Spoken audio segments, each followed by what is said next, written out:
वह electronic device जो data को स्वीकार कर सकती है, डेटा प्रोसेस करती है और आउटपुट उत्पन्न करती है और परिणामों को भविष्य में प्रयोग के लिए स्टोर करती है कहलाता है। तो ये जो हमारा ऑप्शन होगा वो इन 5 में से कोई एक ऑप्शन होंगे, लेकिन आपको ये जानना सबसे पहले जरूरी है कि इन 5 ऑप्शन में से कौन सा ऑप्शन इसके लिए प्रॉपर होंगे। तो आपको इन 5 ऑप्शन का मतलब समझ में आना चाहिए।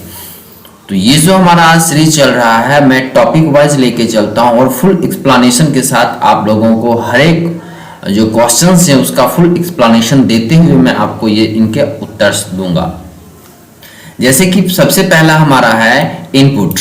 तो इनपुट क्या होता है कि कंप्यूटर में जिसके माध्यम से डेटा को दिया जाता है वो हमारा इनपुट कहलाता है।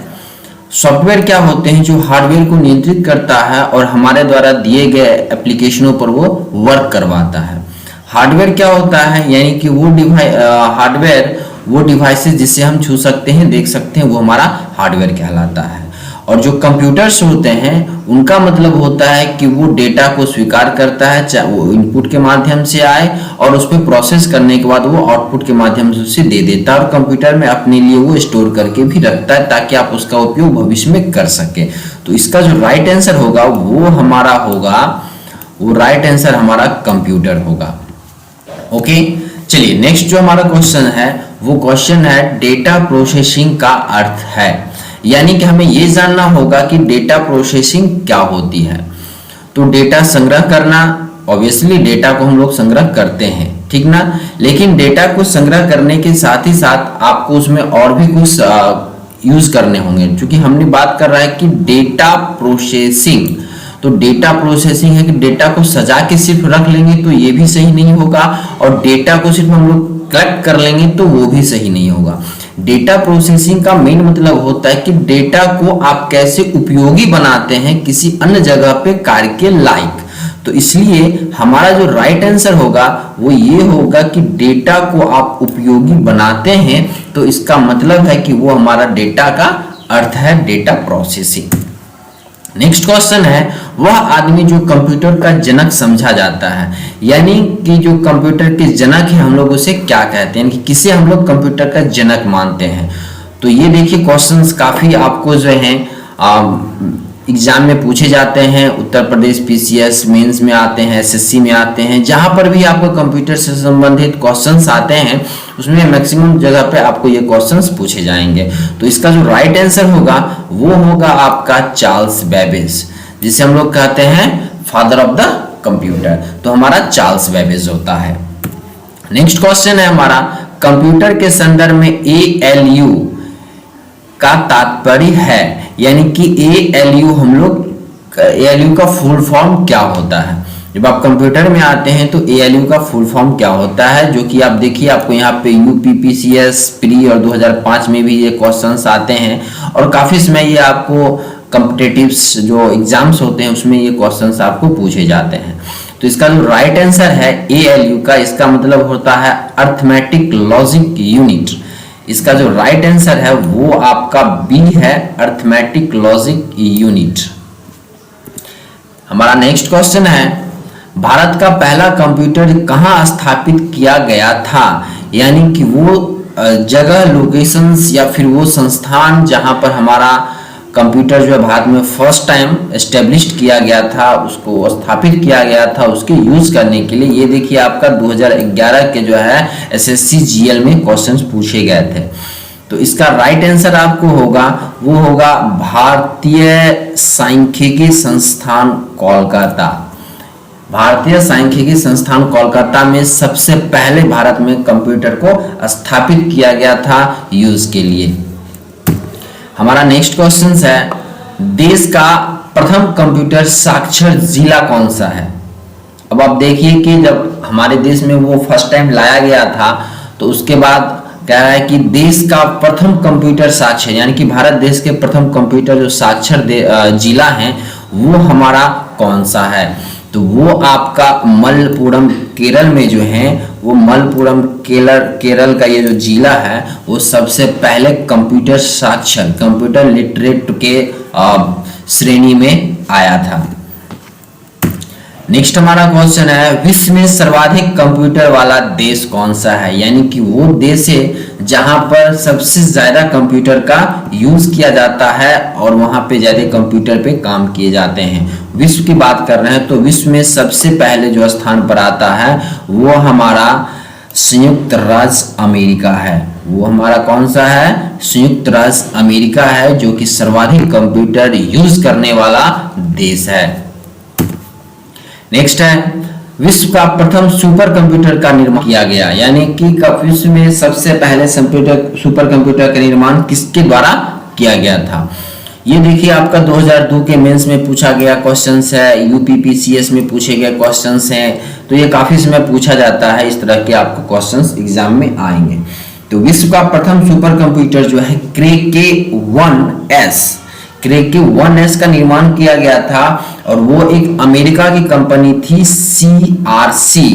अमेरिका की कंपनी CRC के द्वारा विश्व का प्रथम सुपर कंप्यूटर का निर्माण किया गया। CRC इसका फुल फॉर्म होता है क्रे रिसर्च कंपनी। क्रे रिसर्च कंपनी जो कि अमेरिका की थी, उन्होंने सबसे पहले सुपर कंप्यूटर क्रे के 1S का निर्माण किया था। उसके बाद हमारे जो है सीडेक आते हैं और सीडेक ने भारत में, इनकी सीडेक जो है कि भारत की कंपनी है, तो सीडेक ने भारत में पहला सीरीज सुपर कंप्यूटर का परम जो है उन्होंने निर्माण किया था। इनकी सीडेक पहला परम कंप्यूटर जो है भारत में निर्माण किया था। अब बात करते हैं कि निम्नलिखित में कौन सा वावा परमाणु अनुसंधान केंद्र द्वारा विकसित सुपर कंप्यूटर है। वावा, जिसको कि हम लोग कहते हैं वावा एटॉमिक रिसर्च सेंटर, जो कि मुंबई में एस्टेब्लिश्ड है, मुंबई में वो स्थापित हैं और वहां से जो पहला सुपर कंप्यूटर विकसित किया गया था वो हमारा अनुपम है। ये जो आपका डी नंबर है, ये हमारा पहला जो है भाभा के द्वारा विकसित किया गया सुपर कंप्यूटर है। सीडेक जो कि उन्होंने परम सीरीज का सुपर कंप्यूटर लॉन्च किया था, जो कि आपके पुणे के द्वारा विकसित किया गया था, जो कि ये परम पदम जो लिखा हुआ परम पदम, ये हमारे पुणे के द्वारा किया गया था। फ्लोरोसाल्वा जो कि आपका नेशनल एरोनॉटिक लैबोरेटरीज बेंगलुरु द्वारा विकसित किया गया पहला सुपर कंप्यूटर है फ्लोरोसाल्वा। तो इस तरह से जो है अगर हम बात करते हैं कि भाभा अनुसंधान का, तो भाभा का उन्होंने अनुपम जो है पहला सुपर कंप्यूटर उन्होंने निर्माण किया था। नेक्स्ट क्वेश्चन हमारा है कि निम्नलिखित में कौन सबसे बड़ा, सबसे तेज और सबसे महंगा कंप्यूटर है। ऑब्वियसली यानी कि जो सबसे बड़े होंगे तो महंगा भी होंगे और वो काफी तेजी से काम भी करेगा। तो इस क्षेत्र में जो जाता है वो हमारा सबसे जो पावरफुल हो वो हमारा सुपर कंप्यूटर है। ये आप भी जानते हैं कि सुपर कंप्यूटर के माध्यम से ही आज हम अनुसंधान, फिर रिसर्च, एटॉमिक जो भी पावर्स होते हैं, एरोनॉटिक्स वगैरह सारे जगह जो हमारा काम होता है वो हमारे सुपर कंप्यूटर के माध्यम से होते हैं। नोटबुक, पर्सनल कंप्यूटर, लैपटॉप, ये तो आप लोग पर्सनली यूज करने के लिए हम लोग करते हैं, लेकिन सबसे जो पावरफुल है वो हमारा सुपर कंप्यूटर है। ये देखिए IBPSC क्लर्क का 2011 में ये सवाल जो है आपको पूछा गया था। नेक्स्ट आपका क्वेश्चन है भारत में विकसित परम सुपर कंप्यूटर का विकास किस संस्थान ने किया था। तो भारत में विकसित परम जो सुपर कंप्यूटर्स हैं, अभी जस्ट हमने आपको पीछे भी एक्सप्लेन किया था कि भारत में सीडेक के द्वारा पहला परम का जो सीरीज चला था उसका आविष्कार हमारे सीडेक के द्वारा किया गया था। ये जो हमारे सीडेक है, जिसका कि फुल फॉर्म होता है centre for development of advance computing, यानी कि ये जो कंपनी है centre for development advance computing, इन्होंने सबसे पहले परम सीरीज निकाला था और उसका जो सुपर कंप्यूटर है वो है हमारा परम 10,000, यानी कि परम 10,000 जो है सीडेक ने फर्स्ट टाइम सुपर कंप्यूटर का लॉन्च किया था भारत में। नेक्स्ट है बैंकिंग लेनदेन में ECS का अर्थ है, यानी कि बैंकिंग जब हम लेन देन करते हैं तो हमारा उसमें ECS का क्या अर्थ होता है। एक्सेस क्रेडिट सुपरवाइजर या एक्स्ट्रा कैश स्टेटस या एक्सचेंज क्लियरिंग स्टैंडर्ड्स या इलेक्ट्रॉनिक क्लियरिंग सर्विसेज। ये क्वेश्चंस आपको जब आप बैंकिंग वगैरह में जाते हैं तो ज़्यादातर ये आपको जो है ग्रेजुएट लेवल के एग्जाम में भी पूछे जाते हैं या फिर SSC वगैरह में आपको एग्जाम में अक्सर पूछते हैं, क्योंकि जब आप बैंकिंग सेक्टर में जाते हैं तो मोस्टली काम आपका इंटरनेट के माध्यम से कंप्यूटिंग के क्षेत्र में आपका हो रहा है। तो जब आप इलेक्ट्रॉनिक के क्षेत्र में जब यहाँ पे विकास हुआ, कंप्यूटर पे सारे काम होने लगे, तो उसके हिसाब से जो है इलेक्ट्रॉनिकली क्लियरिंग सर्विस के लिए जो है इसका बैंक में यूज किया जाता है। इलेक्ट्रॉनिक के माध्यम से आपके काम को काफी तेजी से और सही तरीके से इजी वे में कर लेना हमारा ईसीएस कहलाता है बैंकिंग के क्षेत्र में, जो कि हमारा इलेक्ट्रॉनिक क्लियरिंग सर्विस कहलाता है। नेक्स्ट हमारा क्वेश्चन है, वाणिज्यिक उपयोग के लिए उपलब्ध किया गया पहला कंप्यूटर था। यानी कि जो वाणिज्यिक आपके व्यवसाय के लिए जो फर्स्ट टाइम लॉन्च किया गया कंप्यूटर, वो हमारा जो कंप्यूटर था उन्होंने आईबीएम के द्वारा लॉन्च किया गया था। आईबीएम जो कि इंडिया के आईबीएम जो कि सबसे बड़ी आपके कंप्यूटर के क्षेत्र में सबसे पुरानी और सबसे बड़ी कंपनीज हैं, उन्होंने सबसे पहले यूनिवेक कंप्यूटर नाम का जो है उन्होंने उपयोग के लिए व्यवसाय के क्षेत्र में इन्हें उपयोग करने के लिए लॉन्च किया गया था। नेक्स्ट क्वेश्चन है, इनपुट का आउटपुट में रूपांतरण किया जाता है। ये देखिए बहुत टाइम आपको पूछते हैं एसबीआई का, जब आप कंप्यूटर बैंकिंग सेक्टर में आप जब एग्जाम देंगे तो आपको ये ज्यादातर क्वेश्चंस कंप्यूटर के पूछे जाते हैं। पेरिफेरल द्वारा, मेमोरी द्वारा, स्टोरेज द्वारा, इनपुट आउटपुट द्वारा और सीपीयू द्वारा। देखिए पेरिफेरल जो होते हैं वो आपका कनेक्टर होते हैं, ठीक। मेमोरी डेटा को स्टोर करता है। स्टोरेज द्वारा यानी कि मेमोरी में जो डेटा होते हैं वो रिट्राइव या फिर स्टोरेज होते हैं, और स्टोरेज में तो जमा करने की बेसिकली हम लोग जानते हैं। इनपुट आउटपुट द्वारा इनपुट से डेटा लिया जाता है, आउटपुट से डेटा को दिया जाता है, यानी तो फिर इसे कन्वर्ट कौन करता है, तो सीपीयू जो होते हैं वो आपका कन्वर्ट करता है। इनपुट को वो अपने स्टोरेज करते हैं डेटा में, उस पर प्रोसेस करता है प्रोसेसर के माध्यम से, और फिर आउटपुट के माध्यम से वो डेटा को आपके सामने प्रदर्शित कर देता है। तो आपका जो प्रोसेस हो जाता है ओवरऑल वो हमारा सीपीयू के माध्यम से इनपुट को हम लोग आउटपुट में रूपांतरण करने का काम कंप्यूटर करता है। एक इलेक्ट्रॉनिक डिवाइस जो डेटा को इंफॉर्मेशन में बदलते हुए प्रोसेस करता है कहलाता है। ऑब्वियसली हमने जस्ट अभी आपको पीछे बताया कि एक इलेक्ट्रॉनिक डिवाइस जो डेटा को इंफॉर्मेशन में बदलते हुए प्रोसेस करता है। अब डेटा आपका कुछ भी हो सकता है, नंबर, सिंबल, अक्षर कुछ भी हो सकते हैं, तो उन्हें वो प्रोसेसर के माध्यम से कन्वर्ट कर देता है। और जब डेटा आपका अव्यवस्थित हो सकता है, व्यवस्थित हो सकते हैं, जब डेटा आपका इंफॉर्मेशन में बदल जाता है तो वो सारे के सारे काम जो है वो हमारा प्रोसेसर के माध्यम से होता है। नेक्स्ट क्वेश्चन हमारा है, कंप्यूटर का सबसे महत्वपूर्ण भाग कौन सा होता है। ये देखिए आपको बहुत टाइम पूछे जाते हैं, 12 में पूछा गया है, 13 में पूछा गया है, और आप आगे भी एग्जाम जितने भी आते जाएंगे आपको उसमें जरूर ये क्वेश्चंस रहते हैं कि कंप्यूटर का सबसे महत्वपूर्ण भाग कौन सा होता है। तो देखिए जैसे कि कीबोर्ड है, ठीक, तो कीबोर्ड से हम लोग डेटा को इनपुट देते हैं, बिना इसका भी काम नहीं होगा। प्रिंटर से भी हम लोग काम करते हैं, डेस्क से ही। लेकिन जो सबसे महत्वपूर्ण है वो हमारा सीपीयू है, क्योंकि जितने भी सारे काम होते हैं वो हमारे सीपीयू, जिसे हम लोग कहते हैं कंप्यूटर का ब्रेन ऑफ द कंप्यूटर। तो यहाँ पे डेटा आने के बाद आपका सारा का सारा डेटा सॉल्व हो जाते हैं, जो भी प्रॉब्लम्स है वो आपका रिसॉल्व हो जाता है। आप जो भी चाहते हैं कंप्यूटर पे करना वो आपका सारा का सारा काम हमारा सीपीयू के माध्यम से कंप्लीट होता है। इसलिए हमारा जो राइट आंसर होगा वो होगा सीपीयू। नेक्स्ट है, कंप्यूटर में सभी तार्किक तथा अंकगणितीय परिकलन किए जाते हैं, यानी कि वो सभी लॉजिकल और अर्थमेटिक जो कैलकुलेशन होता है वो आपका कंप्लीट किया जाता है किसके माध्यम से। देखिए इलाहाबाद बैंक 2011 में इसको पूछा गया था, और भी ज्यादा जो एग्जाम होते हैं उनमें भी आपको ये क्वेश्चंस अक्सर आते रहते हैं। तो कंप्यूटर में सभी तार्किक अंकगणितीय परिकलन किए जाते हैं, और इसका राइट आंसर जो होगा वो हमारा होगा सेंट्रल प्रोसेसिंग यूनिट के द्वारा। अभी जस्ट हमने आपको बताया कि सेंट्रल प्रोसेसिंग यूनिट जो होती है वो आपका जितना भी डेटा आपका आता है इनपुट के माध्यम से उस पर वो कैलकुलेट करता है, प्रोसेसिंग करके आउटपुट के माध्यम से आपके सामने प्रदर्शित करता है। और इसे सेंट्रल प्रोसेसिंग यूनिट को हम लोग क्या कहते हैं, brain of the computer.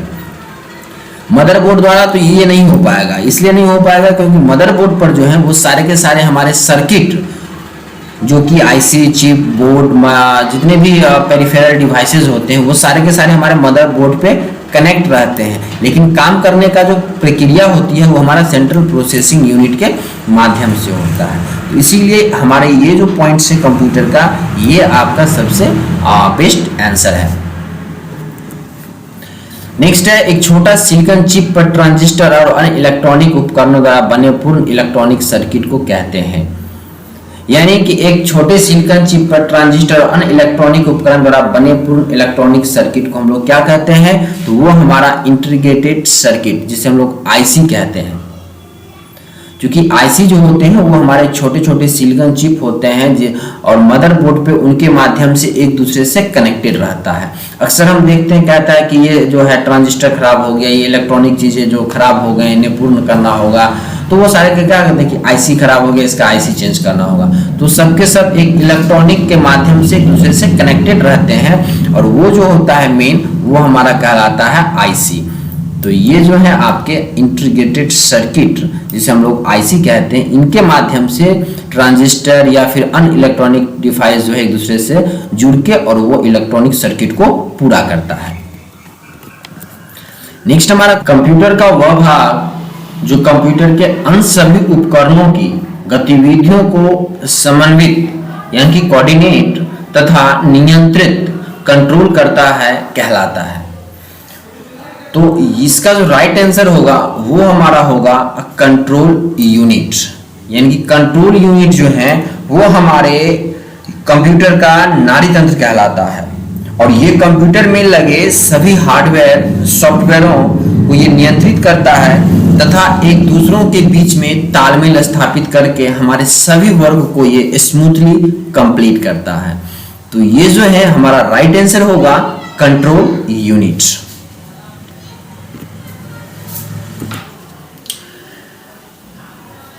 चिन्हात्मक data यानी कि अल्फा न्यूमेरिक डेटा में प्रयोग किया जाता है। अल्फा न्यूमेरिक डेटा में जो प्रयोग किए जाने वाले हैं वो हमारा अंक होता है, अक्षर होते हैं और चिन्ह होते हैं। ये सारे के सारे चीज जो है वो हमारा अल्फा न्यूमेरिकल में यूज किया जाता है। तो इसका राइट आंसर जो है वो हमारा डी होगा, उपयुक्त सभी का।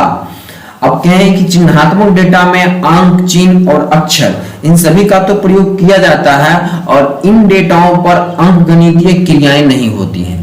यानी कि ये जो डेटा आपके सामने आएगा हम उस पर कैलकुलेशंस नहीं करेंगे, हम सिर्फ इसका उपयोग जो हमारा अल्फा न्यूमेरिक होते हैं उनका हम तुलना करने के लिए करते हैं। यानी कि तुलना करने के लिए हम इन ऑप्शनों का हम अल्फा न्यूमेरिक डेटा का हम प्रयोग करते हैं। जैसे कि घर का पता आदि हम लोग जब पूछते हैं तो उस जगह पर हम इनका उपयोग करके आपको जानना बहुत जरूरी होता है। इंटेल और AMD ये दो माइक्रो प्रोसेसर निर्माता कंपनी है। AMD एडवांस माइक्रो डिवाइसेस होते हैं और ये दो कंपनियां आपको प्रोसेसर के क्षेत्र में काम करते हैं। तो इंटेल पेंटियम जो कि बहुत पहले चलता था अब आपको संभवतः नहीं मिलेंगे और बहुत पुराने कंप्यूटर होंगे तो उसमें आपको ये देखने को मिल सकते हैं। इंटेल सेलेरॉन, इंटेल जियोन, ये सारे के सारे चीजें अब हमारे चलन में नहीं है क्योंकि इससे ज्यादा फास्ट और ज्यादा कंप्लीट करने वाले प्रोसेसर्स आपको अवेलेबल है मार्केट में। इंटेल कोर टू डुअल ये आपको अभी भी मिल सकते हैं, बहुत जगह अभी ये भी चलता है। इंटेल एटम्स ये आपको मिल जाएंगे और AMD प्रोसेसर अभी आपको बहुत ज्यादा चल रहे हैं मार्केट में। AMD एथलॉन और AMD ड्यूरॉन ये आपको जो है मार्केट में ज्यादा मिल रहे हैं और ये भी आपको अच्छा प्रोसेसर्स है जो कि आपके कंप्यूटर के स्पीड को और आपके कार्य के वो काफी कंप्लीट करते हैं, तेजी से वर्क करता है। तो ये भी आशा है ये वीडियो आपको अच्छा लगा होगा। अगर आपको अच्छा लगा तो आप अपने दोस्तों के साथ शेयर करें और इनसे जुड़ी और जानकारी के लिए आप हमें कमेंट से ज़रूर करें। साथ ही साथ आप हमारे चैनल को सब्सक्राइब भी करें जिससे कि हर एक नया वीडियो आपको इजी वे में उपलब्ध होता रहेगा। तो फिर मिलते हैं एक नए टॉपिक के साथ अगले वीडियो में।